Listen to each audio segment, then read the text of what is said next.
Bismillahirrahmanirrahim. Assalamualaikum warahmatullahi wabarakatuh. Hai teman-teman, kembali lagi dengan Lailatul Mahdalena dengan NIM 90500123087. Pada kesempatan kali ini kita akan mendalami topik yang sangat menarik, yaitu instrumen dan komponen kebijakan fiskal Islami. Nah, jadi kebijakan fiskal adalah salah satu alat utama pemerintah untuk mengatur perekonomian.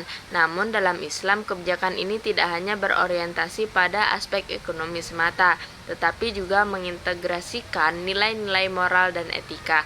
Nah, tujuan utamanya adalah mencapai keadilan sosial, pemerataan kekayaan, dan kesejahteraan yang merata bagi seluruh masyarakat, sesuai dengan prinsip-prinsip syariah.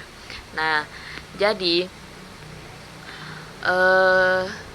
apa sih sebenarnya instrumen kebijakan fiskal Islami? Nah, ini adalah alat-alat yang digunakan pemerintah Islam untuk mengumpulkan pendapatan dan membelanjakannya demi kepentingan publik. Semua berdasarkan syariat Islam. Ada 3 pilar utama yang melandasinya. Yang pertama, tauhid, yaitu mengakui kekuasaan mutlak Allah Subhanahu wa taala. Yang kedua, keadilan yang menjamin kesetaraan dan pemerataan. Dan yang terakhir yaitu kemaslahatan, yaitu memberikan manfaat dan menghindari madarat bagi umat. Lalu apa saja komponen utamanya? Nah, di sini komponen utamanya ada 2, yaitu penerimaan negara dan pengeluaran negara. Sumber penerimaan negara dalam Islam itu unik dan berbeda dari sistem konvensional yang sangat bergantung pada pajak dan bunga.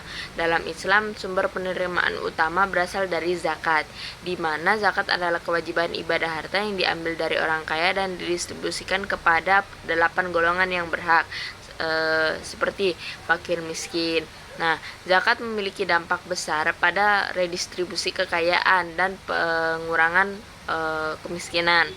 Kemudian yang kedua itu kharaj atau pajak atas hasil tanah pertanian yang dimiliki non-muslim di wilayah Islam.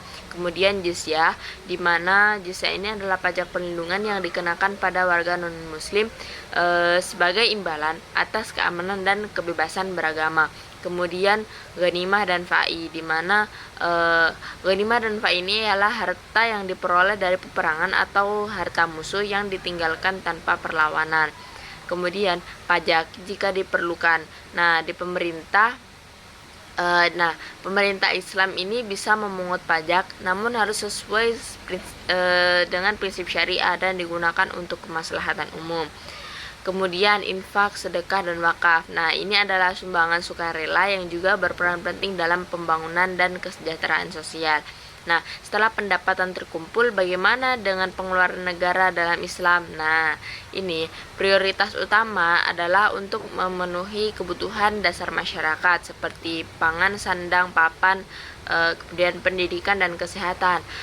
Pengeluaran ini juga mencakup pembangunan infrastruktur, pertahanan, serta program-program sosial untuk membantu golongan yang lemah. Semua pengeluaran ini harus transparan, efisien, dan ditujukan untuk mencapai kemaslahatan umum. Jadi, secara keseluruhan, instrumen dan komponen kebijakan fiskal Islami dirancang untuk memastikan distribusi kekayaan yang adil, mengurangi kesenjangan sosial, dan membangun ekonomi yang stabil dan berlandaskan pada nilai-nilai keadilan dan keberkahan. Ini adalah model yang sangat komprehensif dan relevan untuk mencapai kesejahteraan masyarakat secara menyeluruh. Nah, sebagai kesimpulan, kebijakan fiskal Islami tidak hanya tentang angka-angka ekonomi, tetapi juga tentang moralitas dan keadilan.